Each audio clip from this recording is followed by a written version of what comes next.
Did Biden get what he came for? He did. I think Joe Biden likes to say that with his presidency, the U.S. is back. And with the communique out of the G7 today, I think you can say the G7 is back as the primary forum for democracies, the advanced democracies with big economies, to take charge of setting the rules and trying to address some of the big challenges of the day, whether that's pandemic response, economic recovery, climate change, rules on technology, and human rights. And so in that sense, there was a strong sense that these values need to be leveraged to tackle these big problems in a way that the G7 has not been used in the recent past. Can we take that into action, though? Because that's a completely different thing altogether. And the reason I bring that up is, yes, you have an agreement on paper, but you already have some disagreements. We heard from the French, we heard from the Germans, for example, not to mention, of course, directed at China, for example. And a lot of these other countries have quite a robust economic relationship with the Chinese. In what way do you think this becomes action?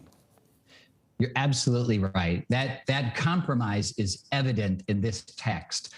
Most of the criticism is implicit of China, whether it comes to international financing of coal projects or unfair trade practices, or even in the area of human rights.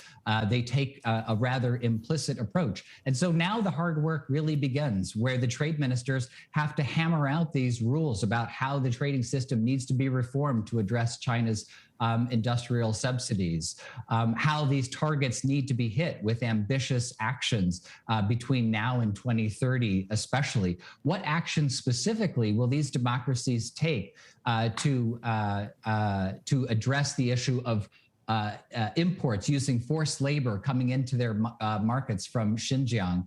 And so while they have this strong statement of shared values, there's a lot of policy detail that now needs to be fleshed in if Biden is going to realize his goals of meeting the competition from China in all of these areas. And which among those items, Michael, do you think is, I hate to use the phrase lowest hanging fruit, but which is the most doable? Let's put it that way. Well, I think the Biden administration scored an early victory when it persuaded other countries to impose sanctions on certain Chinese government officials for China's policies in the Xinjiang region and the abuse of human rights, forced labor, detention camps, et cetera. So I think you will see more action on that front, which is a big priority, not only for the administration, but for the U.S. Congress.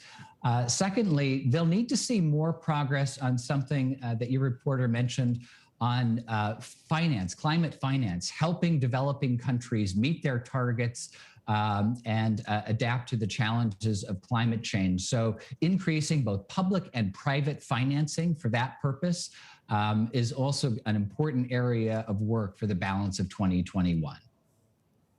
And the other side of that is, what does this mean for the Chinese? I mean, do they walk away, not walk away, do they look at this after the G7 and say nothing's really changed? Or do you think the group G7 has come out of this with a little bit more leverage?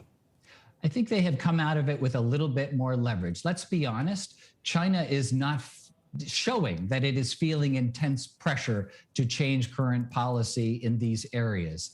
But this beginning of a more united front, more coordinated action on these issues will begin to apply some pressure to China.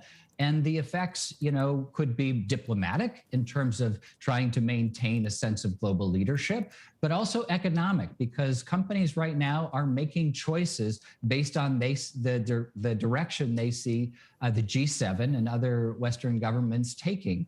And what will it mean in terms of foreign direct investment into China? What does it mean in terms of access to export markets?